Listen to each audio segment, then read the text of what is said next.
So, where do we begin, right? One of the things I really want to tell our audience is, we are a community-based care organization. Family Partnerships of Central Florida was birthed for the purpose of serving children and families that are vulnerable, as you guys know. But really, it's really have been a long journey about community engagement, finding partners. And in doing so, that helps build what we call a system of care to serve children and families in a fashion that is, well, quite frankly, intimate and quite frankly, getting to meet them where they are. But I've been doing this for 40 years, and a key partner in our journey has really been the board members that support the organization in so many ways. There's sort of a beacon of light that helps keep us on track with the vision and the mission of the company. But at the same time, it's a check and balances about, are we staying mission focused? Are we engaging the community in the right way? And it's really good to have people who are not necessarily born out of a child welfare arena. In fact, it's sometimes better because you're looking at it from an outside lens in. Today, we have two special guests who have joined us, who are also a part of Family Partnerships Governance Board and Foundation Board representation. And I want them to introduce themselves, if you don't mind, Kristen. Yeah. Thank you, Phil. I'm Kristen Johnson. So I am a project manager for RSM. RSM is the fifth largest accounting firm. I'm sure you heard of the Big Four. We're number five. Where I specifically sit is I support our public sector government agencies. And so I kind of have a hand in public sector. Personally, I'm a mom to three beautiful babies. Phil, as you know, I used to be a foster parent right here in Brevard County, and that's kind of how I got involved with you guys. Um, I'm a cancer survivor, so I'm very passionate about giving back to the community and just spreading awareness. But that's me. Wonderful. And when you thought about being a part of a governance board or a foundation board of a child welfare organization, what was the precipitous of that? Giving back and also being a foster parent, realizing the impact and how important the services you provide are. So if how can I be involved if I'm not a foster parent anymore? How can I still be involved in that community and help? And that's my way of doing that, right? Helping with my professional Yeah. relationships and community involvement. It's filling my cup. Wonderful. Love filling our cups. Love it. Tony, how about you? Introduce Uh, yourself. Tony Harris, thanks for having us on. Commercial insurance advisor with Insurance Office of America. We were the third largest privately held insurance brokerage last year, 2025. And then prior to that was in education for just about 10 years, several different roles, teacher, dean, testing coordinator, and finished as an assistant principal. And then personally, father of four. So the three kids I can relate to that 100%. Kristen, father of four, and full time dad. That's my full time job. Full time dad. Everything else is part time, and just very happy to join you guys today. Wonderful. Yeah. It's interesting. Here we sit, we all have very similar numbers and stats if you think about it, right? Parents have children of three, You said three? Three, Three? Four. four. Four and three, right? So, and then you think about, industries from which we've come, and yet, and in our journey, individually and then collectively, it's like, children have been a central thing, whether it's personal, whether it's professional, whatnot. Tony, how about you? What was that precipitous that you thought about? I need to be a part of this agency in some capacity. Where were you looking to get involved? So when I decided to walk away from the schools, I still wanted to stay connected not only to children, because you learn to love children working in schools, but also just to my community here in Brevard. And so I had heard about the agency for several years, and honestly, when I reached out and was able to have a conversation about you and the organization, some of the goals of the organization, and what you do for families and children locally and throughout Central Florida, it was something that it aligned with my beliefs and my feelings on family and children.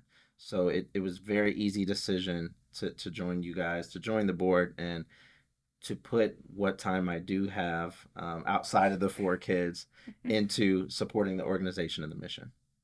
Wonderful. Yeah. Kristen, we were leaving off on, the dual roles or maybe even three types of roles that you share in your life's journey. So when you think about who we are serving and the fact that you fostered, what do you bring to the table that sort of balances, what you know about children with needs, from a personal lens, from a professional lens, and now from an affiliation with a lead agency? How important early intervention is, how important the services are when children are in the midst of crisis, and then even post crisis. You guys are providing support at all of those stages, and it's all critical. Very true. So, two lenses. One, right on the personal level, looking at children and families. What about your contribution to the foundation and the work that you do? Are there any parallels? Between my professional Yeah. and yes, so many. Professionally at RSM, a big focus is relationships. We are super proud of the culture that we have, the trust in our people that we bring to the table culturally, and then just relationships with our clients. It's founded on trust, and our motto is bringing the power of the firm. And I work a lot with teaming partnerships, and we go to market together. And it's very similar for Mhm. the agency, right? You rely on relationships to make this work, whether Mhm. it's the board members or the families or the state, the grant funding. So relationships are a huge part of your job and mine. Yeah. It's really something, we think about relationship, a very fundamental and easily used word that is tossed about. But really, it's the essence of what has gotten us together, what has gotten you involved in the organization. I tell our workforce, our mission critical people, it is all about relationships and how you engage the child in foster care, the foster parent who's caring for the child, who we interact with case managers and guardians and the likes and stuff like that. When you build a relationship with a common goal, common interest, and with empathy, magical things happen.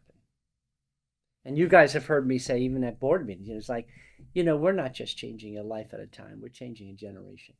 And when you think of that, Tony, I mean, as a father and as a businessman and now an affiliate of a private nonprofit, tell me about what's that journey meaning to you?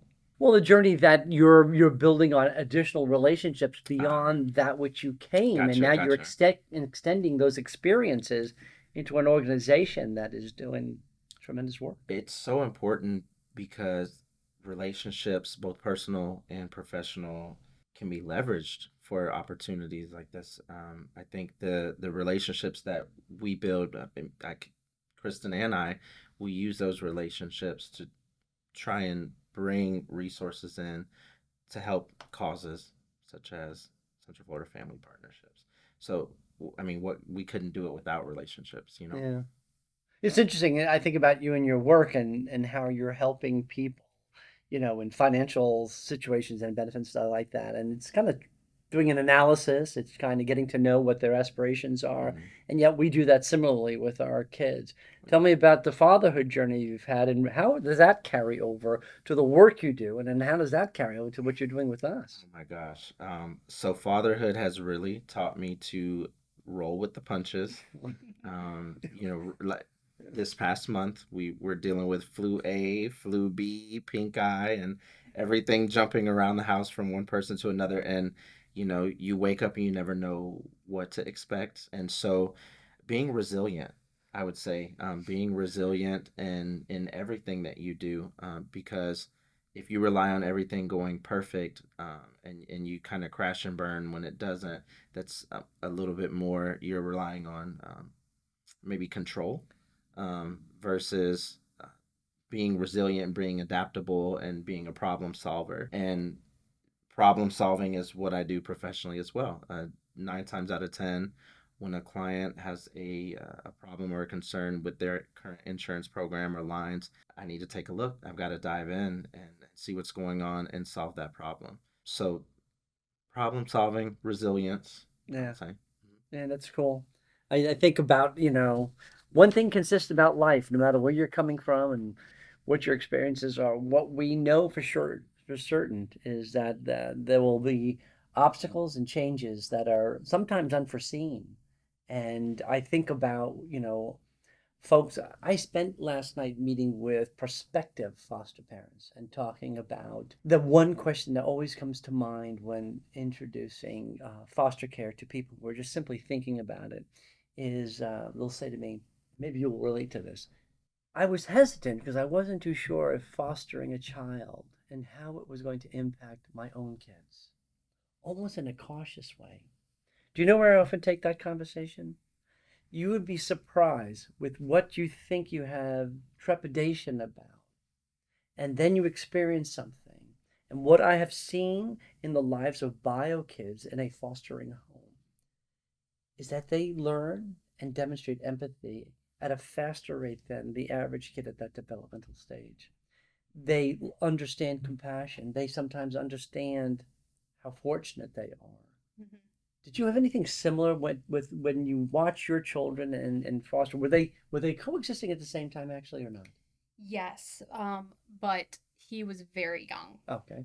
And so I feel like it wasn't quite as similar Mm, because children are very resilient and kids are kids. There was no concept necessarily of who is this? Why are they here? It was just, oh, there's another child here, you know? right. And so I don't feel like to that level that we saw that. Yeah. When you think about an organization that's serving foster kids and you go home, you talk about it with your children, what you're doing here.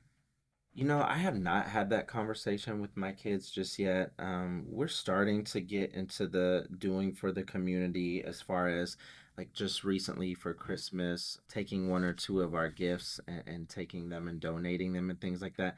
My kids are still young, but it's something that it's a conversation that should be had and probably sooner rather than later. Yeah. Yeah. This And year, we participate every year. RSM sponsors, I think we did 50 or 75 children for the holiday toy drive. And so this year I got my kids involved and I took my three kids and I picked a child that was similar to each of them.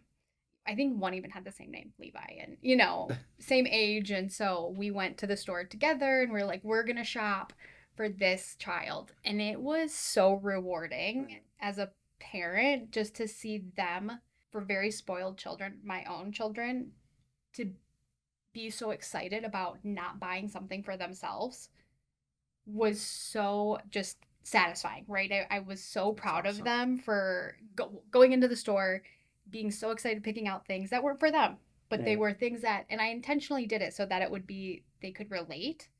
But I expected to walk out of the store with them being upset they didn't get something, and that was not the case at all. That's They awesome. were so excited. So I wanted to share that. what you did now, my friend, tie in to even though that your child was younger, but that the value point about taking children into a home where there are pre-existing bio kids, and what is that impact? Because they're stranger to you, you're stranger to them. You build that relationship, and there's that relationship theme again. And here we are making an impact on lives that we thought was going to be necessarily a focus on just solely the foster children's journey and experience through foster care, when in fact the whole family goes through a journey of things that are maybe expected and maybe not so expected. Why, when you think about what the organization is doing and has been doing, what excites you about what you might be able to contribute in the years possibly to come in working with us? So I thought about this beforehand, and I want to relate to education, my experience in education. So a lot of times, our leadership team of administrators, we will meet, and there's obviously several ideas, several good ideas, and we need to narrow it down to one. And so it always comes down to, for the teams that I've been on, it always comes down to what's best for students. Mhm. What's best for students. And sometimes I see businesses or even other entities and I just think, I wonder, do they sit down and think what's best for the client? Like I wonder if they come to that final, because that's that should be the cutoff. What's best for the client. Yeah. And so I'm excited. I hope that in partnering with Central Florida Family Partnerships, that if I'm fortunate enough to be a part of some of those conversations, that I can always reel it back into, what's best for the child, what's best for the child, because there's always a lot of good ideas. Yeah. But that's how I would stack things up. That's how I would rank it. What's best for the child. Yeah, I appreciate that. Yeah, yeah. Kristen, want to field that one yourself about what do you see that inspires you to want to contribute more to this mission, and where would you go with Your growth. You're proving you're successful by your expansion into the other counties, and that's so exciting. And so I see success, and I want to be a part of that. I want to continue to contribute to see how the agency grows and continues to make an impact. that? Yeah. You know, I hope our audience is really appreciating the fact that you guys, you do this out of the goodness of your heart. But in taking on this journey with us, I think about it's impacted your personal lives. It's impacting your professional lives. You're growing as a professional in the community, as a humanitarian tied into a cause that really I would like to say is second to none on God's earth, you know. And I think that's certainly something that allows us a moment of reflection. Join us at Family Partnerships Annual Golf Tournament. This event is April 17th at Eagle Creek in Lake Nona. Enjoy raffles, win trophies, and show your support for the children and families we serve while enjoying a day of golf on a fantastic course. For more information, visit our website at fpocf.org. Now back to the program. So we're back here with Tonny and Kristen, two very precious people in my life, and I've been blessed to get to have known you guys for quite some time now. And you know, I know that people often say, you know, how do you juggle all this? Parenthood, professional careers, volunteering with a nonprofit organization. How do you respond to that? A lot of coffee, maybe some swear words. For me, it's about prioritization. I have some very non-negotiables. One of that is time with my family. And I'm sure you've heard it. I know the board has heard it when they've said, "Oh, well, let's do a Thursday night meeting." No, I'm not taking away time with my kids and exercise. Those are my non-negotiables. It keeps me healthy and sane, but I prioritize that, and then I surround myself with people who respect that. Right? So my work, RSM values and really promotes work-life integration. You guys respect that. Every time I say, can't do that because I need to pick my kids up, or I have this with my kids. I must say, I more than respect it. I admire it. It really is. It's Thank you. inspirational. Because you do. You come to meetings and you're rolling up your sleeve and you got a big smile on your face and your energy is infectious. And I'm thinking, how does she do that? Ladies and gentlemen, that's how she does it. Thank you. There's my secret sauce. Let me My secret toss them. recipe. Yes. Let me toss that mic over to you, Tonny. And that's probably why Kristen's so energized and ready to work, because she does protect her personal time, and it's Yeah. really important. I'd say coffee for sure. I would say living and dying by a calendar. 100% having a calendar and putting things on as soon as there is even a mention, so that I have that time protected. I also have the non-negotiables. I take my kids to karate 3 times a week, and so those are nights that I'm just not available, or if I am available, I'm in headphones or something, on my phone, but I'm not available. And exercise is also non-negotiable. I truly think that it helps your mood. I'm sure there's some research Oh, out I'm there sure on it. so, right? But and yeah, definitely just calendar. I mean, planning everything to the minute is how kind of just work through everything. Yeah, on a side note, if you want to save time and bring your kids, you know, I'm a martial artist myself. I've got a black belt, and we can do some training together. All right. And then she can do the work on the board activities. And We'll have the fun. so tell us about some of the different things that you're actively doing on the foundation board and with activities and events. So upcoming, we have our annual golf event April 17th in Lake Nona at Eagle Creek. We are so excited. We really have elevated this event over the last years. We've just continuously tried to grow and make it bigger and better. And I feel like we're finally there. It is a very mature event that we have, and so excited. The sponsorships we get, the attendees, the players. It's such a fun day, and and it's all for a great cause. Yeah. It's On a beautiful course, probably one of the nicest in oh my Central gosh, Florida. it's so beautiful.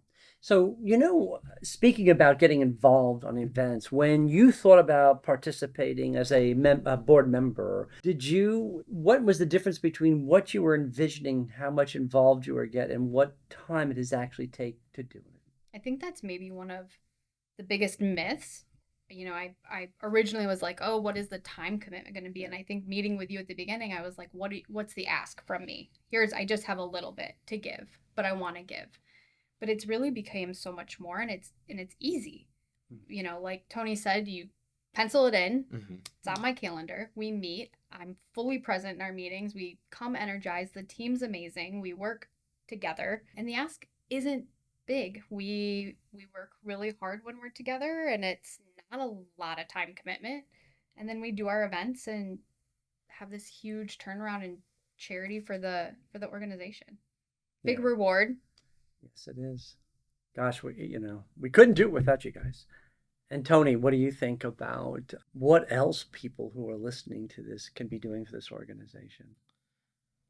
I think a lot of time folks, they'll see something, and if they feel it doesn't apply to them, they kind of just block it out. It just doesn't exist. I think charity can be one of those things that you see, and it just goes, through your mind and to the wayside. But I think you have to remember that charity comes in many different forms. It doesn't have to be necessarily a monetary donation. It can be volunteering, or even simpler than that, it could be connecting an associate that you know with an organization that where they align in some aspect or some way. If you see a charity golfing event, right, and you know a business owner that loves to golf, just make the connection. They may sign up, they may not, but it doesn't hurt to make a connection. Connections help not only in personal life but also with business, right? Yeah. So make connections where you see connections, and magic happens. Yeah. Yeah.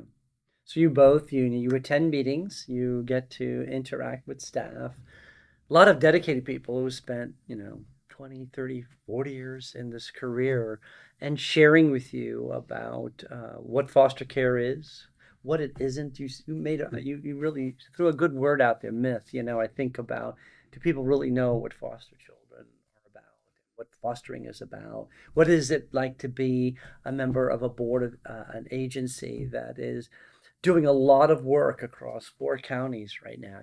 Here we are in Central Florida, and together leveraging the talent and the resources. And what I want our viewers to hear is the fact that you can foster, you can mentor, you can donate, because one of the things that we don't get from state government is financial resources and material stuff for the purpose of allowing children in foster care to experience normalcy. We have children from 0 to the day before their 18th birthday as part of the dependency system. But we also work for kids who are aging out. And those that we're looking for is an opportunity for them to gain independence. And in doing that, again, mentoring is something. People used to donate cars. Sometimes housing is a huge issue. Board membership are board ambassadors. And you are truly, maybe you can tell us about when you're out in the community, has it come up with conversation? What are those conversations like with people who maybe see a badge or see or learned that you're a part of a foster care agency? Have you had experiences where you've had to kind of engage in dialogue? Where does that go? So for me, I think it happens a lot at my work. RSM is massive. We are international. We're in Canada, the UK, but we have a huge opportunity. We have a foundation. It's the RSM Foundation. And through them, we can get local charities grants by giving our time as an employee. A lot of people don't know about it. And so I feel like it's something that I share frequently because people go, oh, well, how did you get the Dollars for Doers grant, which is what it's called.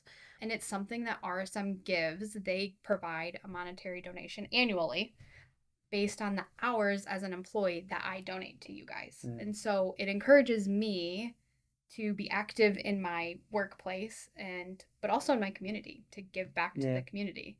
So I feel like I have those conversations more in the professional setting around how do I fulfill that, or how do I really truly take advantage of that.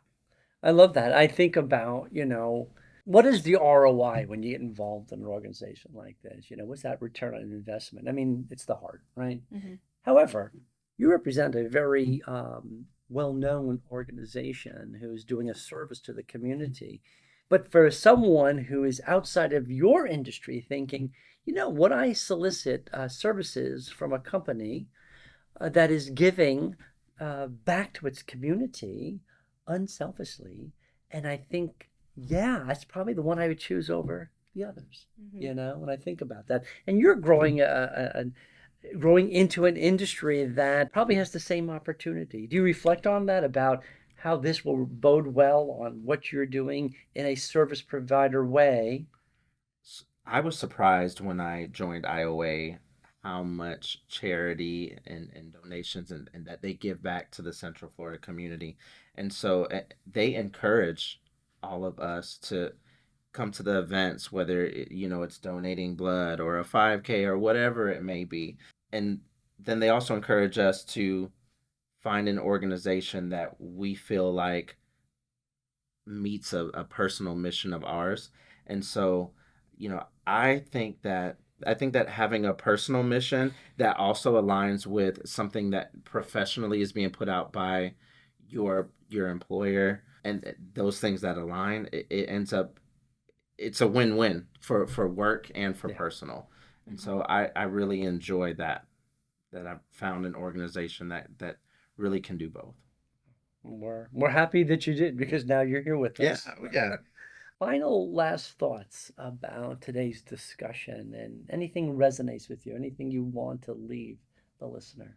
For me, I would say how truly rewarding being a board member has been. I think I've been on the board for 4 years. I don't even know, because time has just flown by, and I truly enjoy it. I'm not counting down the days until I'm off the board. I'm not looking back and saying, well, how long has it been? It's just been an amazing experience, and I'm excited to continue to work with you, work with the agency, work with the staff, and see what we can build together and where it goes. Love it. Love it. Tony, what about you? I would just encourage folks to, again, I think I said this previously, but even if you feel like something may not be your calling or may not be for you, or you may not have interest in it, if you have a friend or family member or a colleague that you think it could be helpful or useful or of interest to them, just make the connection. Because organizations like this that have a huge cause, they run on connections and relationships. Absolutely. Right. Well said. Well said. If you're listening to this and you're listening to Tony and Kristen, you're talking about people who are givers. And yet, in your story, in your own testimony, you're also receivers, right? I mean, you're giving to something that is much needed. And yet you're receiving things that you either expected and some that you didn't expect. And I think about those who are listening and thinking, how can I help family partnerships? Can I be that board member, that next board member, to be enterprising and engaging and sharing awareness about what we're doing with the community? This is a journey that really requires involvement from a large array of people, a lot of talent, and a lot of heart. So if you're out there thinking about fostering, if you're out there thinking about adopting, if you're thinking about a mentoring role with a young person who's aging out, if you're thinking about being a board member, all you have to do is go to familypartnerships.org, search our website. There's a lot of things that are informative there, contact points. Love to hear from you. Thank you, Kristen. Thank you, Tony. Thank God bless you you. both.